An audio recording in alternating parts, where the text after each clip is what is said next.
Porn Stars People podcast. I'm Dan Frigolette. I'm here with Felicity Feline. Hello. How are you? Thank you for coming in and doing this episode. Yeah, no problem. We're in the hallway of AV and at the Hard Rock. Got some lingers. The quietest place I've found so far. But yeah, that was an interesting moment of a man with signatures on his shirt. He was like deciding if he wanted to like steal my stuff. There was like a second where he was like, I'll just take this bag. I know. I've seen a couple of people like that so far. Yeah, it's a very interesting town, Vegas. So you said you have somewhat of a life in Vegas, somewhat of a life in LA. Yeah, I pretty much split my time between the two. These are the places to be when you're in this industry. What do you let's say you weren't in porn, would you live in either of those places? Yeah, definitely. Okay, cool. I lived in San Diego before I lived in LA. Yeah. Same culture. Yeah, it was a little slower, definitely slow paced, and as you know, coming from New York, originally, I get a little bit bored, static. So I found myself coming up to LA a lot, and then I realized I should just be in LA and visit San Diego. What is the Vegas pace compared to New York and LA? Faster or slower? I'd say slower, but it's just different. I guess because I spend more on the outskirts in Henderson. Yeah. I can kind of pick and choose when I want to go into the city. Right. Which is what I like. Yeah. You know, just because I'm not necessarily a city dweller. I like to go there and do what I have to do, but then go home. I like to escape and have peace and quiet. Yeah. You know, because I grew out in the sticks on Long Island, like way out east, and surrounded by beaches and woods. Suburbs, whoop. Yeah, I need nature. I need space. Yeah, for sure. Yeah, so you know what? What did I do? I was here a couple years ago, and I went to like where Hoover Dam is, and I played a show at Boulder City, Nevada. Okay. And that's really cool. But I've never, in my head, I'm always like, oh, I should like hike or like go mountain climbing. Is that a real possibility here in Vegas? Yeah, there's a lot of spots out here. Nice. In the Arizona, Nevada border. Yeah. There's a ton of places. There's this one hike called Gold Mine Strike. Yeah, it's beautiful, and it leads you down to this river, and it's a nice hike. I've found a lot of places to hike out here. Nice, yeah. It makes me whenever you're like in like a climate that you're not used to, like in my head, there's just more wild things. Yeah. In Nevada, like I'm like, oh, like dude, if I like in my head, I theoretically know, not that I'm going to be good at this, but like I theoretically know what to do if I see a black bear because I'm from the Northeast. Yeah. But I don't know what I'm supposed to do if I see a fox, if I see like a coyote, a mountain lion. That's what you should be most concerned about. Like someone died recently. Really? In California. I like to think that if someone died of a mountain lion like recently, then the chances that I die of a mountain lion today are less. I like to. That's how I play the odds. I think since so. We're in Vegas. Well, because honestly, they don't really want to be around humans anyway, because we're preventing them from catching prey. Yeah. So, like when humans are in areas, there's going to be less animals for them to hunt. Yeah, we fuck everything up. Yeah, but it's just the desert out here versus the landscape in California is more diverse. Yeah. Well, California is beautiful. The LA is beautiful. There's all the stuff. It's a city built around the ocean and nature and all those sorts of things. Yeah. That's primarily why I like living there. Yeah. And it's just always nice. It's just always like our ideas in the Northeast of what we thought summer was far different. It was like in summer we were like, oh, summer's great. You sweat all the time. Yeah. You have to change your clothes multiple times a day, and it's 100% humidity. Yeah, it kills me. I'm really not about humidity. I like dry heat. Yeah. As soon as you leave New York and find, like I was in South Africa, and it's this 65 degrees sort of like all the time, summer, winter. Like they were talking about how it gets cold in winter, and they were telling me in Celsius, and I'm like doing the math, and it's like, no, like what they are calling cold is like our fall, and it's like it sounds perfect. But I don't know. But New York is just this is like right now it's I think it's like negative. There's negative temperatures all the last couple weeks, and my family was telling me it's been nuts. I was there for Christmas, and fortunately it wasn't too cold. But even though I'm from there, I'm such a pussy with Nobody gets used to cold. That's what people try to say to you. They're like, oh, you're from there, you're used to it. I just hate layers. Yeah. I like wearing minimal clothing. Right. It's just it's not my thing. Yeah.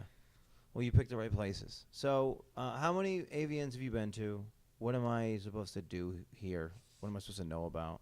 Well, I've been to about 4 of them. Yeah. I've been in the industry for about 4 or 5 years, but I took breaks on and off sure, for a long time, because I think Sanity. I said via email, porn is just kind of a job for me. Yeah, it's of course. a small part of what I do. I mean, I'd say music and nutrition and yoga and more promo work is more what I like to do. Well, let's talk about that. But porn's been a good job. It's been a really good platform for building a brand. Sure. And being able to reach more people because so many people watch porn. Yeah. Many of them don't want to admit it, but then you come to a place like AVN and people gather just to observe, and it's a crazy culture. Like, I thought you said you didn't watch porn. You're like, nah, it's just, it's fun. That's the old Playboy, I read the articles thing. Yeah.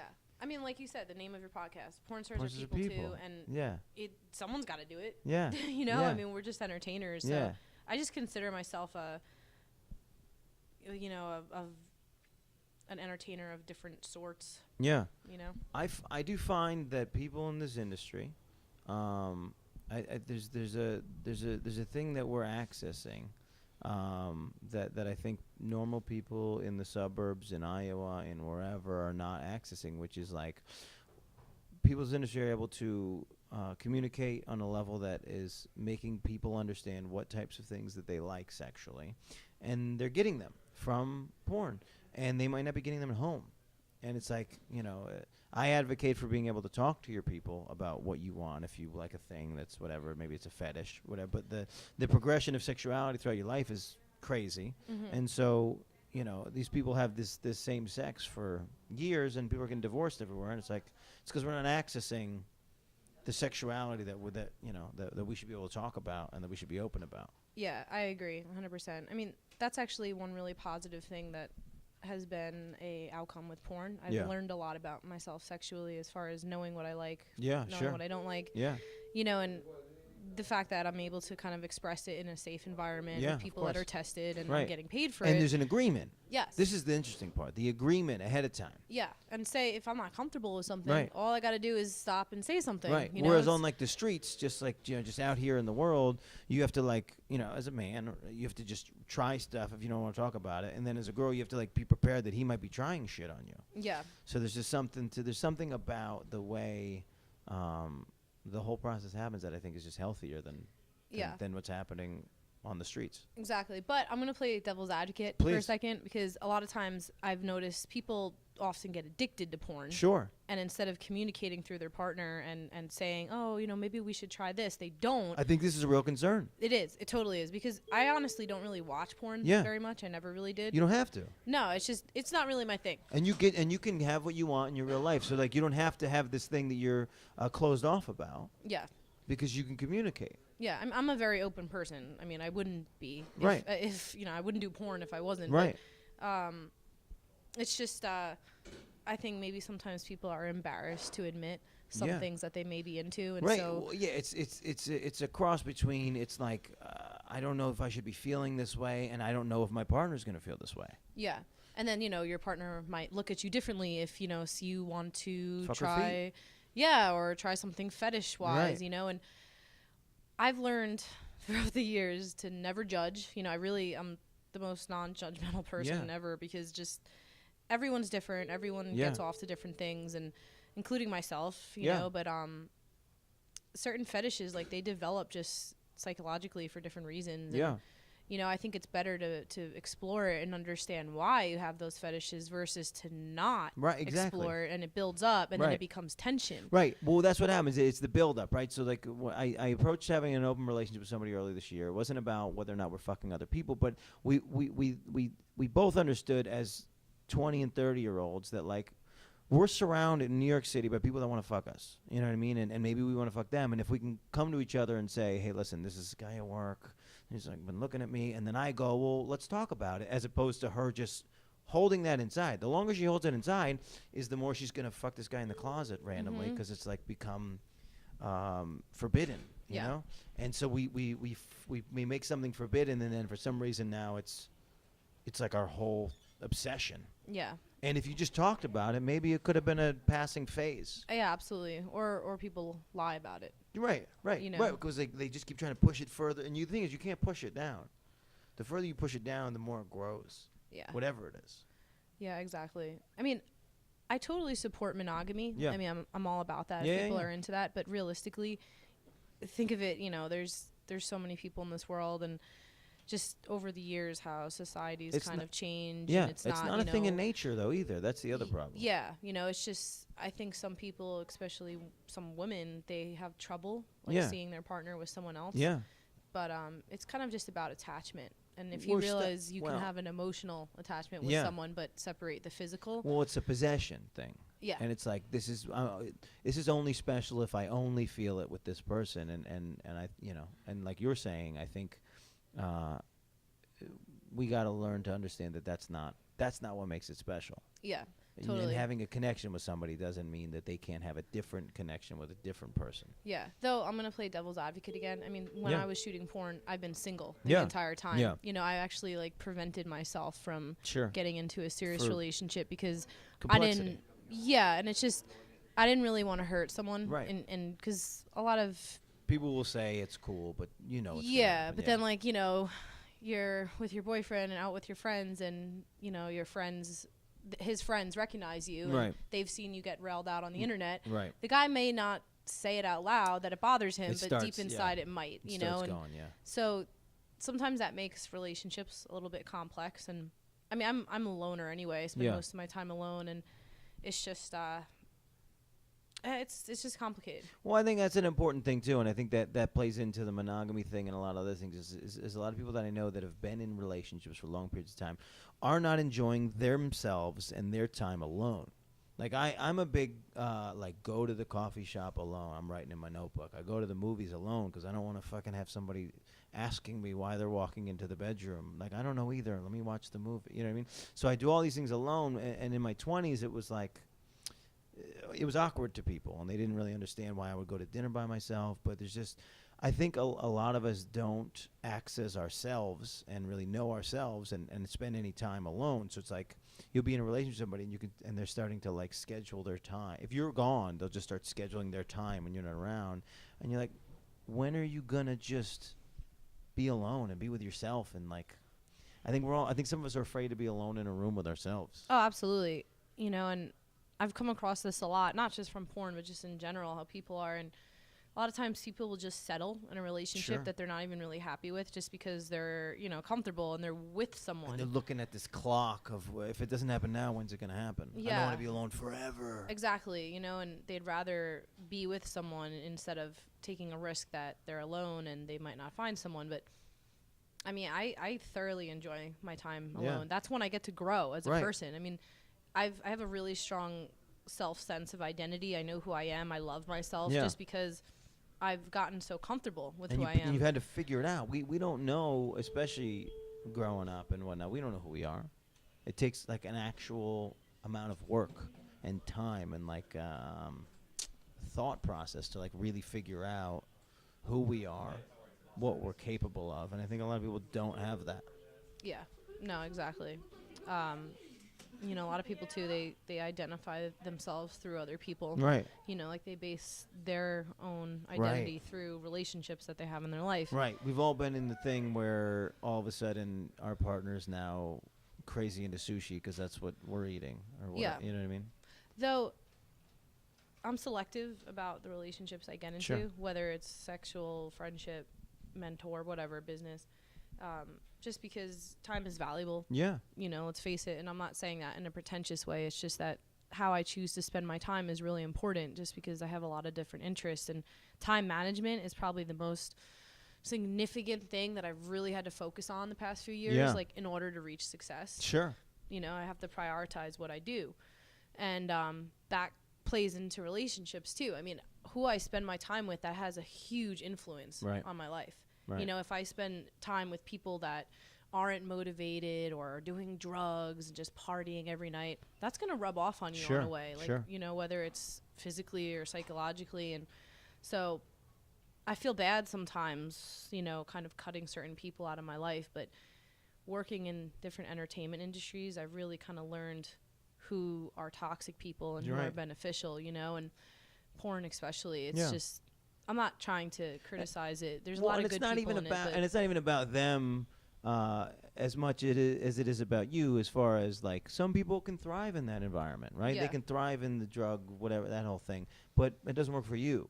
So it's like, whether it's toxic, it's like it doesn't have to be negative. It's just the fact like, yeah, it's a different thing. I do this thing. My thing, my thing is like I can't, like when I'm traveling all over the country, like I need a coffee, I need like a little safe space and like that kind of thing, and that's how I thrive. Yeah. Whereas for him it might be cocaine. I don't know, but yeah, I mean I don't judge, because like right. Don't get me wrong, I've spent plenty of time experimenting and having fun, but I also really care about my health, and I know that I need to be at an optimal level of health in order to do the things I want to do, and I'm constantly surrounded by people. Yeah. I mean I consider myself a chameleon. Yeah. Just because working in different industries, having to deal with people all the time, and I spent a good chunk of my adulthood doing sales. Yes. So in order to do that, it's all psychological. Yeah. I'm still selling myself essentially. Right. But I just kind of had to realize how to work with different people and play off things that they do, and so that being said, say like in DJ world, you know, late nights, people partying, dancing, like I can adapt to that environment. Or say like if I'm stripping, I'm at a strip club. Yeah. That environment itself is not very healthy. Right. But in order to, I kind of look at it as you have to take a positive and a negative, and if you put it together, like say you have a positive mindset and realize that this can be beneficial towards you, but it's sort of a negative environment in your mind. Yeah. If you just kind of power through it and make the best of it, you'll reach a neutral state. And you can control only the things that you can control. Yeah. And it's like, you know what I mean? So it's like, so in comedy, same notion. We're in seedy places a lot of times. Like it's never a perfect environment. It's never a thing. And there's only so many things I can control, right? I can't control who goes on stage before me, after me. I can't control whether or not the crowd is rowdy. I can't control whether or not the security's even going to stop a person from yelling out or whatever. But what I can control is my show, my thing, how long I'm in that environment. And then these are the things that we hold dear. And so you go, look, like the drinking after the show is a big thing for a lot of comedians, and for me that's not a thing. So show ends, say hi to the people, and get the fuck out of there. Yeah, exactly. And keep yourself sane. And it's your mindset. I mean, I really respect comedians. That's actually a big reason why when you reached out, I was totally open to the idea of being on a podcast. Nice. Just because personally I could never be a comedian. Right. I don't have the ability to just deliver jokes in that type of way. Yeah. I mean, I consider I have like a decent sense of humor, but I just don't have the ability to do that. People say that a lot. And I don't know why I'm feeling the need to respond to it, but what I found, because I was in South Africa and I met a ton of comedians, and so what happened was, it became very, very clear that the people that do comedy have just this other thing, and it's not good or bad. It's just like we feel once you start doing comedy and you get on stage and you hear those laughs for the first time, the people that stay in comedy, the people that feel this obligation to make things funny and make things accessible to people. And the longer you're in the business, the heavier the topics you want to get into, and this sort of thing. So it's almost. Comedians like to call it like a bug. It's like it's more of a sickness than it is an ability, because we now know that this is the only thing that matters, really. Mm-hmm. And so that becomes the life. And comedians sometimes are not even that easy to talk to off stage. Yeah. But on stage, they're fucking brilliant. Yeah. There's something about it. Kind of like a tortured clown, you know what I mean? Sure. Yeah, sure. I imagine it, like for instance, you get like a high off of it, you know, and you just love to entertain people. Which is why people in our industries, get stuck in things and in drugs. As you get off stage as a comedian, there's never going to be as good of a feeling as being on stage. So then you have to fucking live the rest of the day. And so they go to heroin. They go to, it's like, because you're trying to catch this thing that's like being on stage, and there's nothing like it. Yeah. Two things I can compare that to. Playing drums my whole life, playing on stage, live music, having people get into it, seeing them be entertained, getting into the music. That to me is the absolute best fucking feeling. Oh my God, the first time we had a live band behind us when we were going to do comedy, it was so fucking it was powerful and moving. Like they'd play, like they're like, "What song do you want?" And he picked a song, and they fucking played us onto the song, and the band was on. I mean, there's nothing like it. It's fucking beautiful, and there's the showmanship of being a musician is unreal. Yeah, absolutely, and that's why I'm constantly reading autobiographies by different musicians, just because all of them pretty much hit that same nail on the head, you know, as far as a lot of them get into their drug I'm issues. not on stage. What do I do now? Yeah, exactly. You know, and fortunately, I don't consider myself to have an addictive personality. Yeah. So I don't really have that that desire to get into that drug friends. You know, I understand why people do, but you know, it's just people are trying to chase that high. Right. Right. Actually, relative to what we're talking about, I watched a documentary recently about Chris Farley. Yes. Did you see that? The I Am Farley? Yeah. Yes, I saw this. I know. It's been a minute, so I might not be right on in tune with your points, but carry on. Yeah, I mean, just growing up, Chris Farley was one of my family's favorite comedians. It brought families together. Yeah, I mean, we had the best of him on SNL and Tommy Boy and Black Sheep. Yeah. Yeah, but it was a really insightful documentary. It was very sad. Yeah. Just because you see the whole background of him and how he developed into what he is. But he was such a loving and expressive person. Yeah. And comedian, I mean, being a comedian was his outlet. Right. You know, his ability to get that out. But when he would get off stage, he still had all this energy that he wanted to get out, and he just put it into drugs. Right, and so so you have a choice as a comedian. You can meet the audience in the bar and continue to do the thing, and then you end up maybe getting into too much alcohol and those sorts of things. Or it's like Steve Martin used to do this thing, and this is when I found this out, it was interesting because this is how I feel. Steve Martin would get off stage at Madison Square Garden, and he would feel so alone that he started doing these after parties. So he would rent a banquet hall next door that could fit thousands of people, and he would tell the crowd at Madison Square Garden, after the show, we're going to be at such and such a place. Come by, drinks on me, the whole thing. He basically rented out a thing so that the show didn't have to end, because you get off stage and you get this fucking high. Yeah. And then you go to your hotel room and you just want the audience to be in the room with you. I don't know how to otherwise describe it. You want these people to still be around. Yeah. It's something. And it's just hard to come off of those two things. Yeah, absolutely. I could compare it to you were gonna say you said being a musician, and then there was a second one you wanted to. Well, I was gonna talk about the Chris Farley. Farley thing. You know, just because it was really relevant. Yeah. In that documentary, it's just he was the type of person too that even off stage he loved to make people laugh. Oh, he was a smile fucking clown. He was great. I mean, that's essentially what I really enjoy doing. When I say I consider myself a well-rounded entertainer, it's just because I really like to make people feel good. I like to entertain them. And so when I had the option to get into porn and to adult work, it seemed natural because even though I was a bit of a tomboy growing up, as I got older and I became really sexually expressive, I just enjoyed, giving my love and energy to people. Yeah. And porn allows me to do that and not just limit it to one person, I mean, though I'd like to be in a monogamous normal relationship, and currently you're I mean, I'm just kind of doing my thing, and it's just it's hard because I'm so busy, and it's just I hustle, it becomes a problem of, like you said, time and logistics, really. And we do this thing in relationships, and this is a common thing that I think other people experience, so then they try to bring it to you, which is we spend all this time, if you live near somebody where you're just kind of you're in the same room, but you're not really having quality time. You have you come over in New York. The big thing was you come over after you're done with work, and then you just come over to the house, you have to work, you just watch TV together, and you go to bed, and you're that's not quality time at all. Yeah. Oh, I agree. It's just a waste.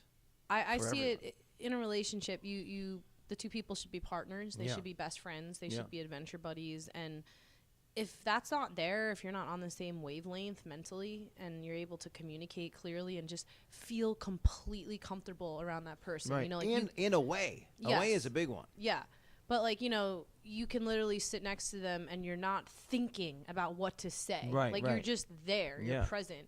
And I could tell easily, when I, in the past, when people have invited me over their house to hang out, and it's usually just they want to have sex or something. Was a dude move, yeah, and it's just you can feel this sort of tension when you're not completely there. You're thinking, oh, what do you say next? I mean, I'm pretty talkative, and I can naturally sort of adapt to any situation, like I said, from doing sales Sure. and being able to approach people, but I can still feel it when it's not necessarily a natural connection. Like, I have to force it a little bit. Yeah. And, you know, I would never settle for that in a relationship. I would rather be alone than be with someone like that, you know, just for the sake of being around someone. Yeah. No. Now, that's the other thing. So this is the thing that I find is interesting about your industry especially. So, like, one of the major needs for people in a relationship is to cultivate sex, to be able to have sex. You know, we all need to have sex, and we need to have sex at somewhat regular intervals so we don't go nuts. So in your industry, you get to have sex outside of a relationship, so you get to cultivate that thing, whereas, like, the guy who's the accountant doesn't have any time. Like, so then it the relationship becomes an obsession with the sex because he has to get the fucking demons out. And so then you start to lose that quality. You start to lose the part where there's actually, like, a concern. And it seems like in the open market, especially in New York City with these fucking bankers and all these people, that becomes the thing. Is just, what's the fastest way I can get to sex and not have to actually conduct an actual relationship? Yeah. Well, it's sad, too, because a lot of times in relationships, they're like, a lot of my friends, even that have gotten married, you know, or after a few years, the sex kind of fizzles out. Right. Or it dwindles just because they've gotten so comfortable with each other. And I feel like that's a really important aspect of keeping a relationship alive. I mean, if you can't satisfy each other sexually anymore, that's going to pose a problem. Like, you can't deny that. You can't hide that fact. And that's why, you know, sex is a release. And whoever I'm with, like, I really enjoy just sexually making them feel good because I know that that's a really important aspect of the relationship, especially for a man. Right. More so than a woman sometimes, just because men, they have higher testosterone. Sure. Biologically, they're meant to reproduce. We're fucking brutes. Yeah, you know, like, they're meant to spread their seed. Cavemen. Yeah, exactly. You know, women not necessarily might have that same impulse. I mean, I consider myself sexual, and a lot of women I know really of course. Sexual, but it's just biologically we're not designed the same way as men. Yeah, you're not gonna bash someone's head in because you didn't get to come today, which a lot of us men feel that way. Yeah, and then, you know, it builds up, and that's why a lot of them look to porn. Yeah. So in some ways, I consider, you know, in a way, I've been helping people with doing porn because I'm allowing them to see something that is satisfying their fantasies that they may not be getting in their real lives. But there has to be a healthy balance. Yeah, it's bittersweet because that is there is that person that's in the fucking garage room with the door locked who isn't just talking to his wife. Yeah, exactly. You know, about and the situation. Some people become so fixated on what they see in porn that they want that in their real life, and it's not going to happen because in reality, porn is staged. It's we have makeup on. We're on a set. It's being filmed. We're told to get in certain positions or do certain things. I mean, and it's all agreed on ahead of time. Whereas if you're having good, true sex, it's a dance. You know, it's an organic situation where one thing turns into the next thing, and we don't know what the next move's going to be. And and there's something beautiful about the fact that it is organic. Yeah, exactly. And in all honesty, I mean, from shooting porn for a few years and everything, I kind of come to realize that it's not really that satisfying. It's not satisfying. No. I mean, like you said, it's a job. Yeah, exactly. And a lot of times it's with someone that you don't know anything about. Right. And you just kind of show up and you're expected to deliver a performance. To do the thing, You know what I mean? Like, it's kind of nothing compared to an organic situation where two people are into each other and there's that vibe and like fucking passion. Yeah, exactly. Fucking passion. And that's what really gets me off. Yeah. You know, but porn in a way is just another form of acting. Yeah, too. For sure. You have to have the ability to adapt and act, and I think that's what separates a lot of the best performers. Yeah. Yeah. You know, even if you're not totally into it, you have to make it look like you're into it. Right, yeah. That's the whole thing, is because the person's trying to, wherever they put themselves in that situation, whether the person watching is even in their head, they're the outsider and they're watching and it's creepy and they like that rush, or they're making themselves the stunt cock in the thing. You know what I mean? They still want all of the people involved to want to be there. Yeah. I mean, I think this is where a lot of like divorces start. Is like you know, like they're having the sex and they're like, you're not even here.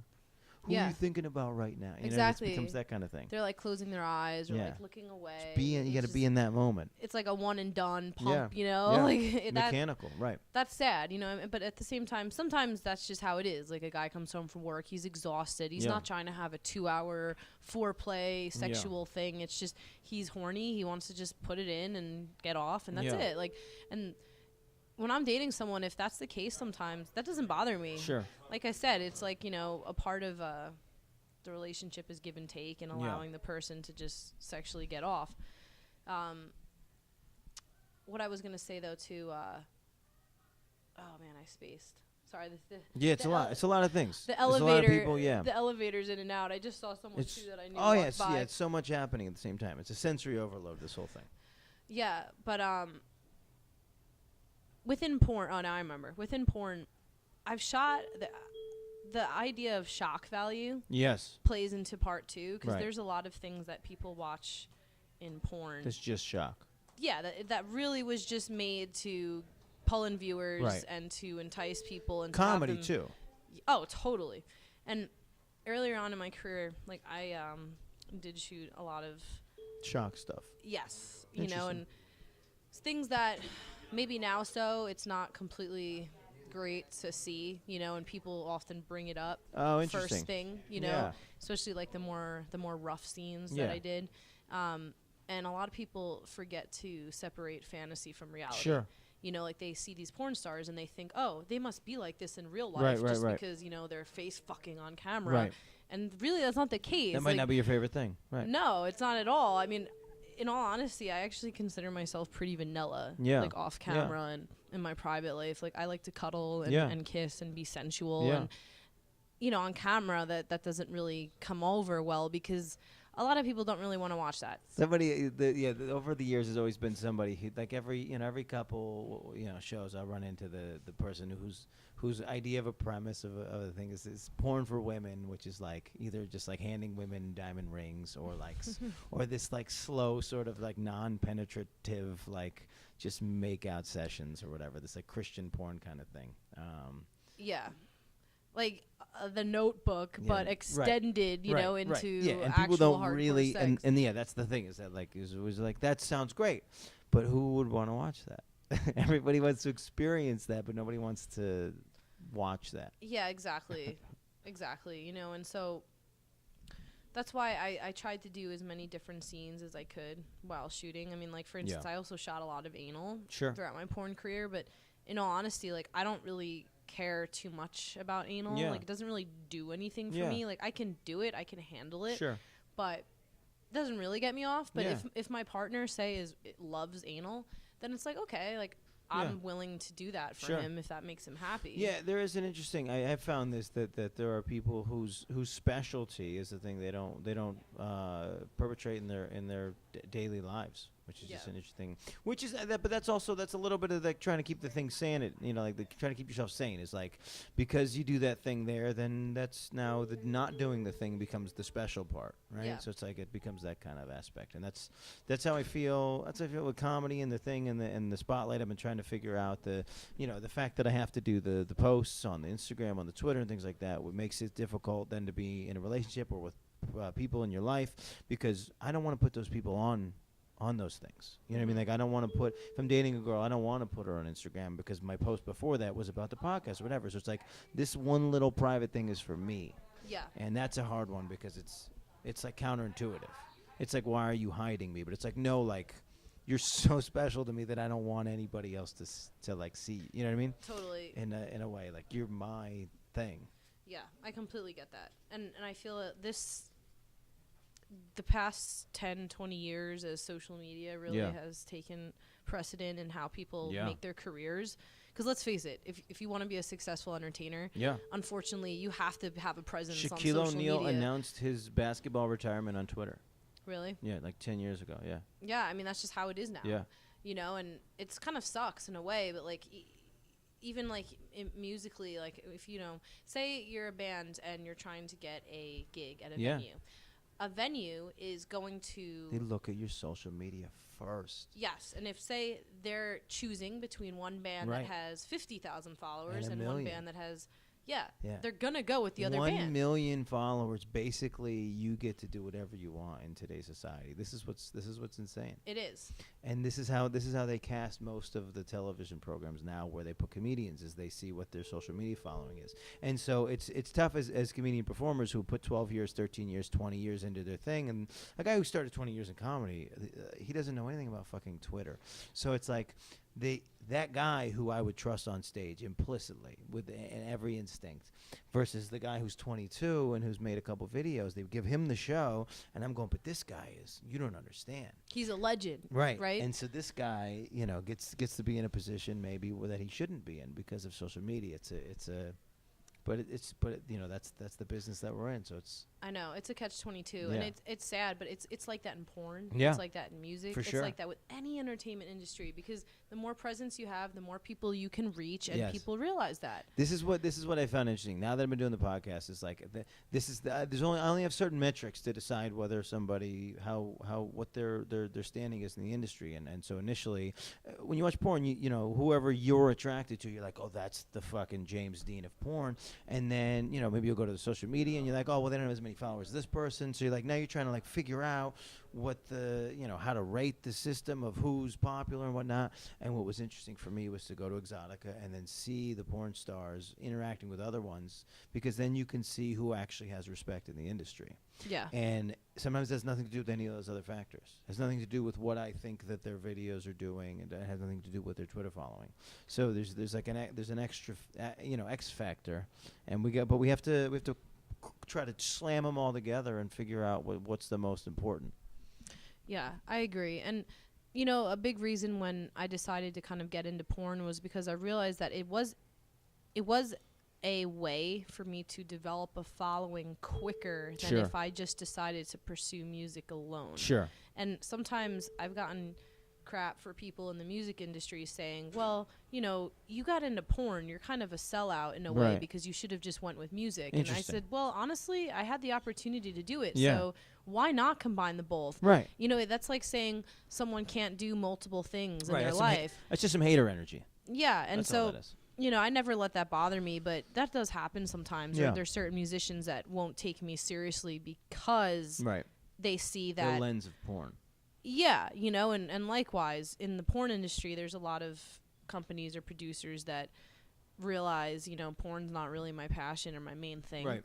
And they want a porn star that's all about that. Yeah. And that's fine, but I'll never be that. I'll never just be a porn star. Like that's not how I really identify myself. I see myself as someone that does porn as a job. Yeah. And I never wanted to do it too much, because if I kept shooting the way I had a couple years ago when I was first building my name, market. Yeah, I would have burnt out really quick. So I really tried to pace myself and to do it in small doses. And I think that's the best approach. But I guess it depends like what you're going for in life too, Well, and it's interesting because what you said, as far as with the music and whatnot, this I'm finding that people are trying to do this crossover with comedy now. There's plenty of ex-porn stars and current porn stars who are now getting into the comedy market because they've been able to cultivate a following, and it's the same thing. So it's like they get a side door into comedy. They get to walk, backstage because they look at their social media following,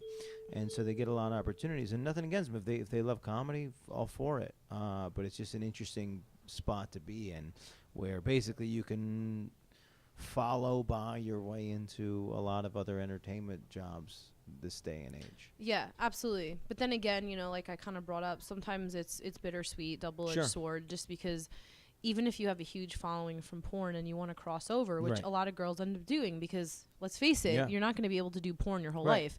Or, if you do, it's just harder to find work, and then you'll have to kind of start going into different categories, like being a MILF or whatever. But a lot of times, say, like I know some porn stars that wanted to get into real estate. Right. And you could be super intelligent, have the right credentials, but sometimes people will look at you a certain way, and because there's this stigma around it, or they won't take you seriously just because. And the crossover might not be clear. Just because somebody loved you in porn doesn't mean they're going to love you in comedy or whatever the thing. Yeah, and sometimes fans are kind of disrespectful. I mean, not to say that there's a lot of amazing fans, and we wouldn't be anything without our fans, right? Yeah. But a lot of times fans, they'll say, no, keep shooting, or I miss you doing porn, Yeah, and there's an objectification of, because that's how they see you. Yes. And I mean, let's face it. Once you're naked on the internet and doing things on the internet, anyone for the rest of your life can see that. Right. And a lot of people forget that is with you forever. Sure. And yeah, I have heard some stories recently of some people, and no names, but that are trying to get out of the shadow of what they were involved in, and I think we're as close as we've ever been to being able to use the skill set and the followers that you created from the one industry and carry them over. In the past, you definitely had to if you were doing porn in the 70s and then you wanted to go work in corporate, whatever, you had to hide everything. You know what I mean? If there's been people in the last 15, 20 years that have lost teaching jobs because the one video came from nowhere. But we're getting closer to lowering the stigma, but being proud of what you've done and being able to utilize it and be in control of your message. I mean, if anything we get learning from Donald Trump is, as long as you're in control of your message, they can't really squash you.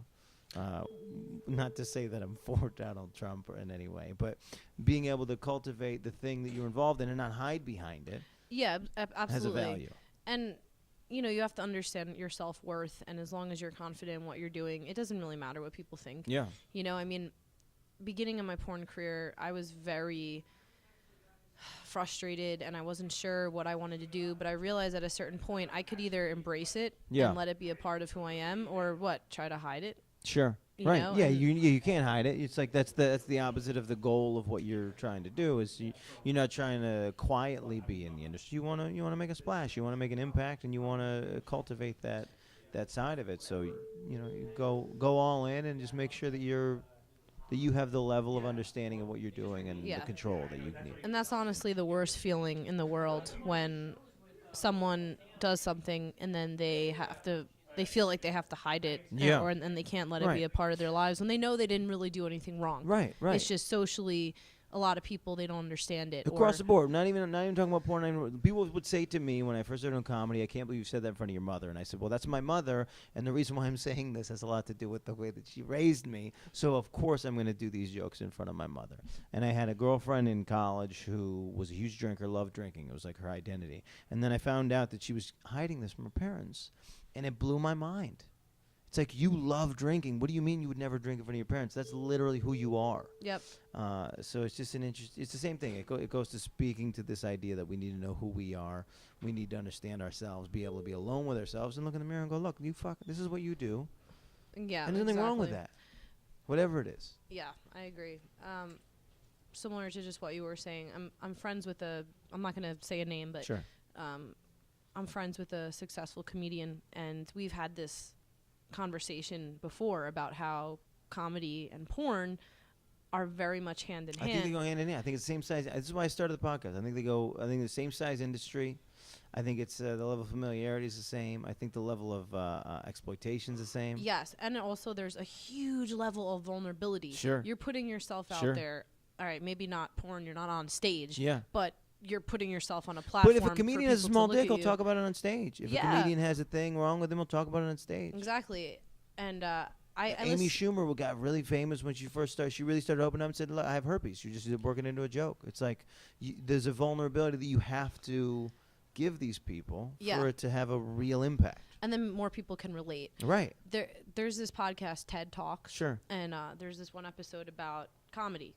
And how a lot of comedians, they often, like you just said, they'll expose their most vulnerable insecurities because once they get that out there, people can kind of look at them, they can relate, they realize this is who I am. Like, I have nothing to hide, And not even that. There's a catharsis to it. My grandfather had Alzheimer's, and the whole family was having trouble dealing with it. And I made it my mission in the last year to write an Alzheimer's joke that will get a laugh in every part of the world. And every time I tell it on stage, I feel like I'm honoring my grandfather.